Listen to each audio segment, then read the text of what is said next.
Hello, children. Myself, Jagdamba Singh, welcomes you all in political science class. We are continuing chapter number 1, the Cold War and Non-Aligned Movement. और ये जो है वो 5th part है. अभी तक के क्लास में हम लोगों ने कोल्ड वॉर को अच्छी तरह से समझ लिया है. अब हम लोग आज जिस टॉपिक को देखेंगे वो है एरिनाज ऑफ कोल्ड वॉर.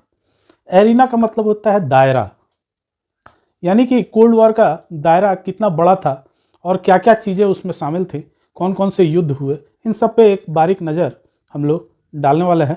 बहुत डिस्क्रिप्टिव वे में तो इनके बारे में नहीं है बुक में, लेकिन शॉर्ट में उन सब चीज़ों के बारे में हम लोग जरूर देखेंगे इस चैप्टर में.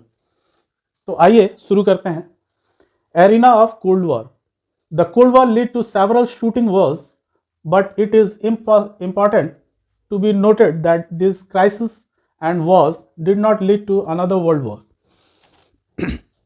जो ये कोल्ड वॉर का समय था, पीरियड था, इसमें डायरेक्ट कॉन्फ्लिक्ट तो बहुत देखने को नहीं मिला इन दोनों देशों के बीच में. जो यूएस और यूएसएसआर जो हैं उनके बीच में डायरेक्ट कोई वॉर तो देखने को नहीं मिला, लेकिन छिटफुट जो है लड़ाइयाँ बहुत सारी देखने को मिली. यानी कि छोटी छोटी लड़ाइयाँ कई देखने को मिली इस पीरियड में. उनके बारे में हम लोग आज जानेंगे. The cold war led to several shooting wars. छोटे छोटे वॉर्स बहुत सारे हुए, but it is important to be noted. इस बात को नोट करना जरूरी है कि दिस क्राइसिस एंड वॉर्स, जो ये छोटी छोटी लड़ाइयाँ हुई और वॉर्स हुए, ये कभी वर्ल्ड वॉर में कन्वर्ट नहीं हुआ या बड़े वॉर में, या यूँ कहें कि यूएस और यूएसएसआर कभी डायरेक्ट वॉर में इन्वॉल्व नहीं हुए. हाँ, कई बार वो एक दूसरे के सामने आ गए, ऐसा लगा कि उनके बीच में वॉर हो जाएगा, लेकिन फिर वो चीज़ें ख़त्म हो गई. तो आइए आगे देखते हैं. The two superpowers were poised for direct confrontation in Korea, Berlin and Congo and in several other places. ये दोनों जो पोल्स थे, यानी यूएस और यूएसएसआर, सोवियत यूनियन, दोनों में टकराव बहुत बार हुआ. जैसे कि हम लोग देख रहे हैं यहाँ पर कोरिया में हुआ 50 और 53 के बीच में, 1950 और 53 के बीच में कोरियन वॉर हुआ. वहाँ पर कॉन्फ्लिक्ट हुआ जहाँ ये दोनों पोल्स जो है एकदम सामने आ गए. दूसरा जो है बर्लिन में देखने को मिला 1958 टू 62. ये जो बर्लिन का मुद्दा था, ये भी दोनों सामने आए. इसमें भी दोनों पोल्स सामने आ गए थे बिल्कुल, और लग रहा था कि कोई बड़ा युद्ध में कन्वर्ट हो सकता है, लेकिन ऐसा हुआ नहीं. The Congo in early 60s, Congo में जो एक कॉन्फ्रंटेशन हुआ, उसमें भी ऐसा लग रहा था कि युद्ध बड़ा हो सकता है, लेकिन ऐसा हुआ नहीं. And in several other places, बहुत सारे, जब हम लोग टाइमलाइन देखेंगे कोल्ड वॉर का, तो उसमें हम लोग तमाम युद्धों के बारे में देखेंगे जो सेकेंड वर्ल्ड वॉर के बाद और 1961 के बीच जो कोल्ड वॉर का पीरियड था, उसमें की गई. जो कोल्ड वॉर का पीरियड था, यानी कि 1945 से लेकर के 1991 तक, इस पीरियड के दौरान बहुत सारे कॉन्फ्लिक्ट देखने को मिले. उनके बारे में हम लोग चर्चा करेंगे in timeline. When we talk about arena of the cold war, जब हम लोग एरिना के बारे में बात करते हैं, we refer areas where crisis and wars occur और threaten to occur between the allies system but did not cross certain limits.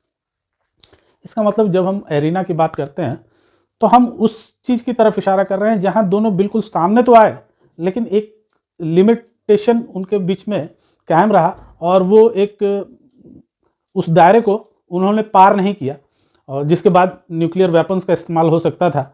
उस लिमिटेशन के अंदर ही इन लोगों ने सारे कॉन्फ्लिक्ट्स को सुलझाया. ये एक बहुत बड़ी बात थी ड्यूरिंग द कोल्ड वॉर. इसीलिए इस वॉर को कोल्ड वॉर कहा जाता है कि दूसरा कोई वर्ल्ड वॉर नहीं हुआ या न्यूक्लियर वॉर नहीं हुआ, इसलिए इसको कोल्ड वॉर कहा जाता है. तो ऐसे बहुत सारे मौके आए जहां दोनों जो है ब्लॉक्स बिल्कुल आमने सामने कॉन्फ्लिक्ट में आ गए, लेकिन फिर भी एक लिमिटेशन उनके बीच में बना रहा, और वहाँ से उन्होंने उस लिमिट को उन्होंने क्रॉस नहीं किया, और ये एक बहुत बड़ी बात रही. In some cases, huge military build-ups were reported. कुछ ऐसे मौके हुए जहाँ पर ये देखने को मिला कि बहुत ज़्यादा मिलिट्री बिल्डअप हो गया हो। ऐसे भी सिचुएशंस कोल्ड वॉर के दौरान आए जब लग रहा था कि युद्ध तो होकर ही रहेगा, ऐसी संभावनाएं बन गई थी। लेकिन फिर भी इन लोगों ने अपनी समझदारी के साथ और अपनी रिस्पॉन्सिबिलिटी को समझते हुए उस युद्ध को टाला। तो ये एक बहुत इम्पॉर्टेंट बात रही कि जो इन लोगों के बीच कॉन्फ्लिक्ट चलता रहा और छोटे छोटे शूटिंग वॉर्स होते रहे, लेकिन कभी भी न्यूक्लियर वॉर में या थर्ड वर्ल्ड वॉर में वो चेंज नहीं हुआ। ये बहुत इम्पॉर्टेंट चीज़ रहा इस पीरियड में, कोल्ड वॉर के पीरियड में। और यही वो एरिना था, यानी यही वो लिमिटेशंस था जिसको इन लोगों ने क्रॉस नहीं किया। In many cases diplomatic communication between the two super powers would not be sustained. कई बार ऐसे भी मौके आए जब उन लोगों के बीच कम्युनिकेशन का अभाव हो गया और बिल्कुल एक दूसरे से बातचीत नहीं हो रही थी और टेंशन बहुत ज़्यादा क्रिएट होने लगा कि अब कुछ भी हो सकता है। ऐसे मौके पर जब कम्युनिकेशन ब्रेक हो जाते हैं तो कॉन्फ्लिक्ट बहुत ज़्यादा बढ़ जाती है। इसलिए जो है कम्युनिकेशन और निगोशिएशंस हमेशा वॉर के दौरान चलती रहती हैं, तो इनको जारी भी रखना चाहिए। ऐसा नहीं है कि सारे ऑप्शंस बंद कर दिए जाए कि कोई निगोशिएशन होगा ही नहीं। इस तरह का कोई बात नहीं होती है। वॉर के दौरान भी दोनों पक्ष इस बात के लिए हमेशा तैयार रहते हैं कि कम्युनिकेशन उनके बीच में होता रहे और कभी भी वो टेबल्स पे आते रहे निगोशिएशन के लिए, और जहां बात बनेगी वहां युद्ध को समाप्त कर दिया जाएगा। लेकिन इन दोनों के बीच कोल्ड वॉर के दौरान कई बार ऐसा लगा जैसे उनके बीच में डिप्लोमेटिक कम्युनिकेशन बिल्कुल टूट गया हो, बिल्कुल टूटता हुआ नजर आया। And super power could be sustain and contribute to misunderstanding. और कभी कभी बहुत बड़ी बड़ी मिसअंडरस्टैंडिंग भी इन दोनों लोगों के बीच में देखने को मिली, और कभी भी ये लगता था कि वो न्यूक्लियर वॉर में ना कन्वर्ट हो जाए, जो टेंशन क्रिएट हुआ है वो कहीं एक्सेलरेट ना कर जाए और वो न्यूक्लियर वॉर में ना चेंज हो जाए। तो इस टाइप की चीज़ें लगातार बनी रहीं। और एक जो इसका दायरा था वो दायरा था कि किसी भी सूरत में न्यूक्लियर वेपन्स के दायरे को क्रॉस नहीं करना है, यानी कि उसका यूज़ नहीं करना है any how in any situation. ये दोनों गोल्स का माइंड इस बात को लेकर मेकअप था कि कितना भी प्रोवोकेशन हो, कितना भी टेंशन क्रिएट हो जाए, लेकिन उस दायरे को पार नहीं करना है। Some time non aligned country played a role in reducing cold war conflicts. कुछ समय ऐसे भी आए जब नॉन अलाइंड कंट्रीज जो थे उन्होंने इन दो ब्लॉक्स के बीच में, या यूं कहें ये दो सुपर पावर्स के बीच में जो कॉन्फ्लिक्ट्स होते थे उनको रिजॉल्व करने में उनकी मदद की।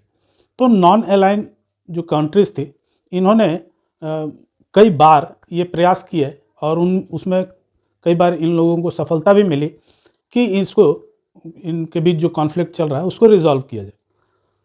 Jawaharlal Nehru, one of the key leaders of NAM, played a crucial role in mediating between the Koreas. जब हम लोग जानते हैं कि 1950 और 53 के बीच में जो कोरिया में विवाद चल रहा था, इसमें ये दोनों सुपर पावर्स बिल्कुल आमने सामने आ गए थे। ऐसे में हम लोगों के प्राइम मिनिस्टर जो थे जवाहरलाल नेहरू जी, वो जो इंडिया उस समय NAM का सदस्य था, तो इनकी एफर्ट से कोरिया का जो विवाद था वो कहीं ना कहीं सुलझ गया।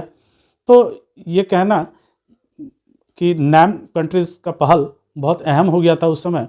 जब भी ऐसे कॉन्फ्लिक्ट्स देखने को मिलते थे, जब ये दो सुपर पावर्स आमने सामने आ जाते थे, तो ऐसे में NAM कंट्रीज़ जो है उनके लीडर्स कभी कभी सामने आते थे और कॉन्फ्लिक्ट को मीडिएट करने में उनकी मदद करते थे।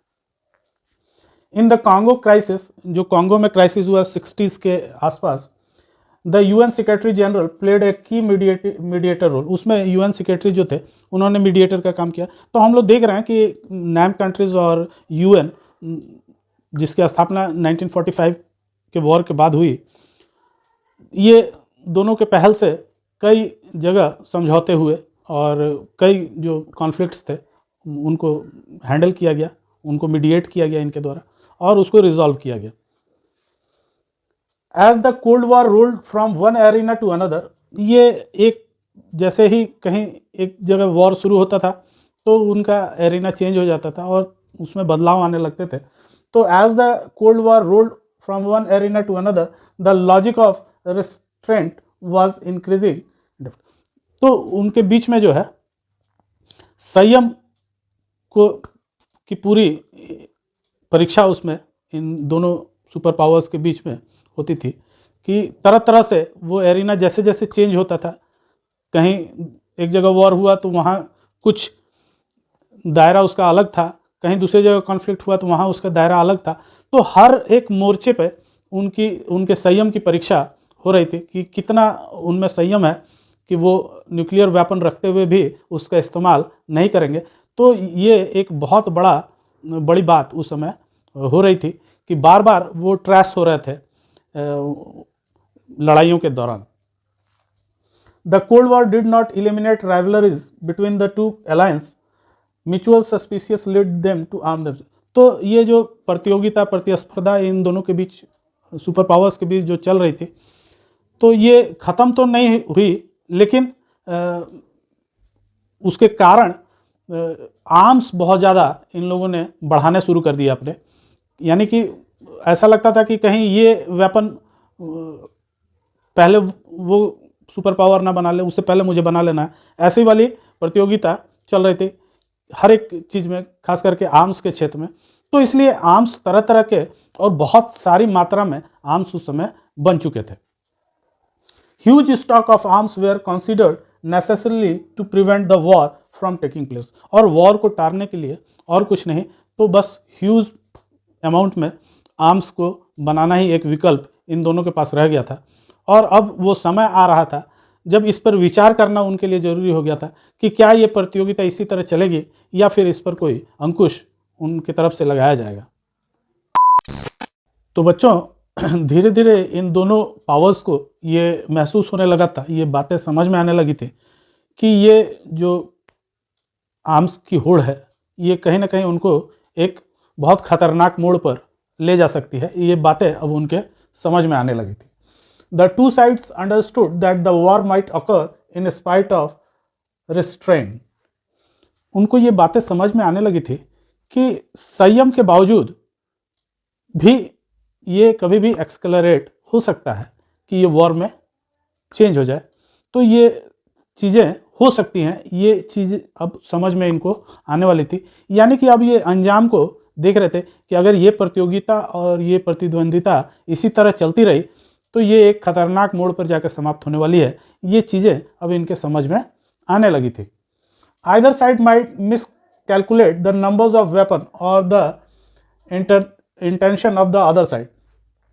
कभी कभी ऐसा होता था कि एक साइड जो है वो मिस कैलकुलेट कर लेता था कि उसके पास इतने वेपन्स हैं, ये है वो है, या ये वेपन्स हैं उसके पास जो हमको भी बनाने चाहिए। और कभी कभी उनकी इंटेंशन पे भी कई बार शक होता था उनको कि उनके इरादे अच्छे नहीं हैं, हो सकता है कि वो न्यूक्लियर वेपन का इस्तेमाल कर ही दे। तो एक डर अब उनको भी इस चीज़ से होने लगा था कि बहुत सुप्रीमेसी हो चुकी, अब इस पर कंट्रोल लगाने का वक्त आ गया है, नहीं तो ये एक खतरनाक मोड़ पर, खतरनाक अंजाम की तरफ ले जा सकता है। What if there was nuclear accident. उनके मन में ये विचार भी आता था कि हो सकता है एक्सीडेंटली कभी न्यूक्लियर वेपन का इस्तेमाल हो जाए, कोई एक्सीडेंट ऐसा हो कि न्यूक्लियर वेपन इस्तेमाल हो जाए, चल जाए। तो ऐसी स्थिति में क्या होगा?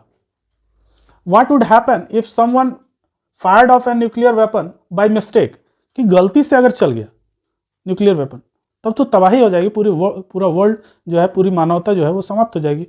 लगातार एक दूसरे पर न्यूक्लियर वेपन्स चलते जाएंगे और इसका कोई अंत नहीं होगा और इसमें सब इन्वॉल्व हो जाएंगे।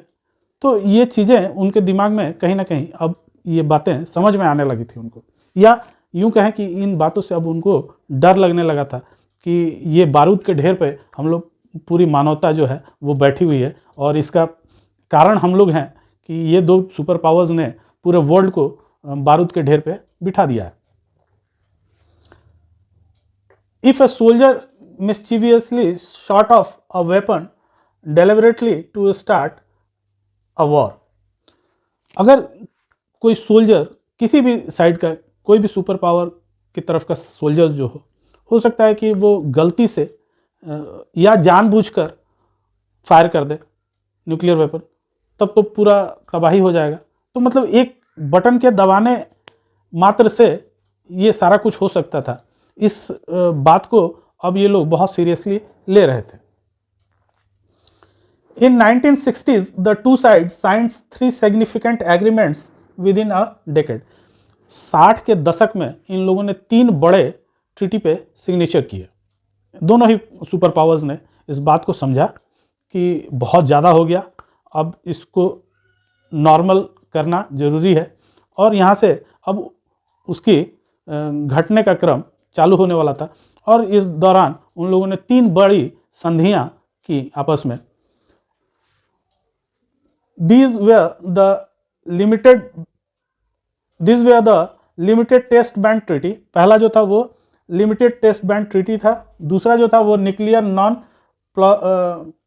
प्लोरिफिकेशन ट्रीटी थे, and the third one anti ballistic missile treaty. ये 3 मेन ट्रीटीज़ उस समय 60 के दशक में इन लोगों ने साइन की, दोनों सुपर पावर्स ने। The superpowers signed several more treaties to limit their arms। और आगे भी चलकर इन लोगों ने बहुत सारे ट्रीटीज़ को साइन किए, और इनके अनुसार अब जो है न्यूक्लियर वेपन पर बैन लगने लगा था, और उसको कम करने की भी कवायद अब इनके तरफ से शुरू हो चुकी थी। तो इस तरह हम लोग देख रहे हैं कि किस तरह से कोल्ड वॉर का एरिना इतना बड़ा हो गया था, इतना उसका दायरा व्यापक हो गया था कि अंत में खुद इन सुपर पावर्स को डर लगने लगा कि कहीं बहुत ज़्यादा खतरनाक स्थिति कभी भी पैदा हो सकती है या संकट आ सकता है। इस बात को इन लोगों ने समझा, और फिर कई ट्रीटीज़ साइन किए गए, और धीरे धीरे फिर वेपन्स की कमी होने लगी। तो बच्चों, उम्मीद है आपको समझ में आया होगा। तो शेयर कीजिए दोस्तों के साथ, लाइक कीजिए और सब्सक्राइब कीजिए। Thank you.